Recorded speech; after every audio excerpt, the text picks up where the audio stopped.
Yesterday, we witnessed unprecedented scenes playing out in Jahangirpuri as about 9 bulldozers were there demolishing illegal properties. The Supreme Court stayed that yesterday, and despite that, for almost 1.5 hours, the demolition drive continued. Today, the hearing will take place in the Supreme Court. The hearing against the demolition drive in Jahangirpuri will be taken up at 11:30 this morning.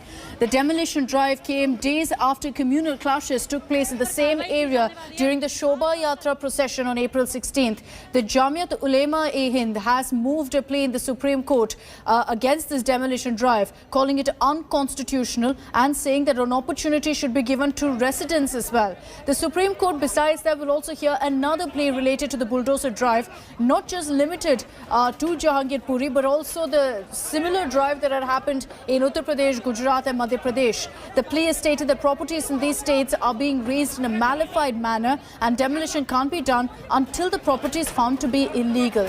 Now, if you look at the data that's come in, anti-encroachment drives in Jahangirpuri have been conducted from January till April 19th. 4 drives have been conducted. The Delhi civic body has maintained that there's no need to give advance notice to a property that's been built on government land.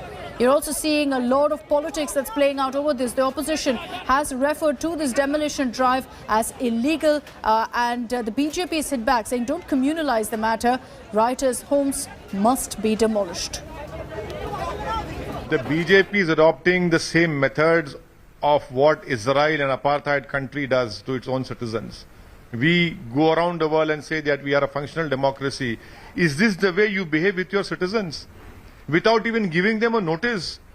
Under what law do you decide that that a person is a stone pelter, and under what law you can come to a conclusion that he is convicted? Why do you have police? Why do we have the courts? Why do we have the judges? Then close all of them.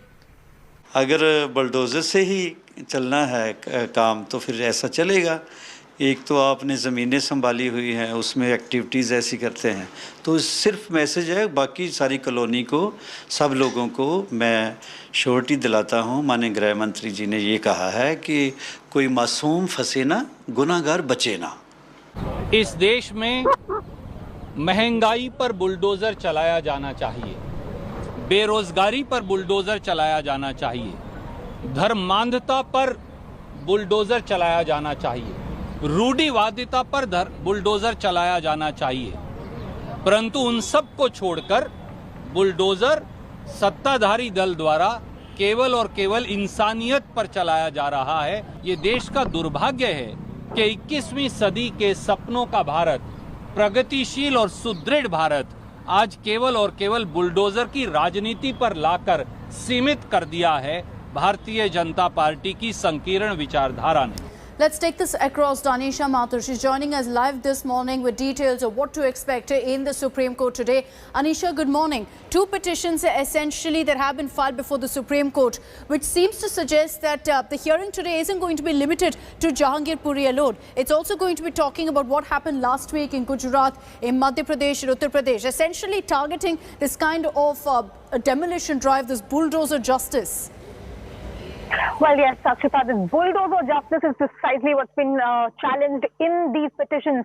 Now, remember, 2 petitions have been filed by the Jamiat Ulema-e-Hind, and late last night, another petition was filed by political leader Brinda Karat as well.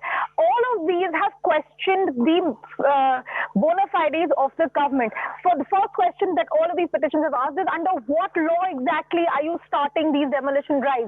Was there ever any notice given to the residents of these areas that their constructions are illegal or unauthorized and this kind of a drive will be carried out? Was there ever an opportunity given to these people?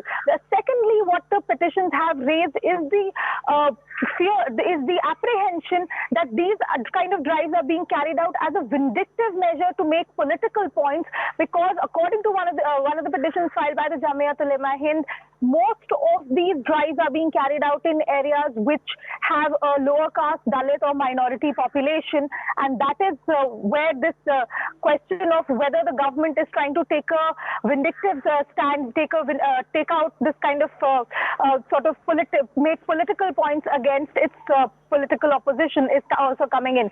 Thirdly, the question that is being asked is that how exactly is it that the government can justify ordering a demolition drive against persons that are accused of any kind of a crime? Because under Indian law, a demolition drive can only be carried out if the property itself has been declared as illegal, if the proper rehabilitation of the people who are living in that area has been ordered. Because remember, this is not just about Jahangirpuri right now. It's about the fact that our laws in the country that should have been followed by the government. And those are the questions that are going to be asked in the Supreme Court hearing. Whether any notice was issued, why is it that yesterday when the Supreme Court ordered the status quo order, why did the demolition drive not stop for 1.5 hours? What exactly is being done? How exactly are these orders being passed by the authorities? Okay, so all that is expected to come up in the Supreme Court. We'll keep coming across to you, Anisha. For the moment, thank you for joining us.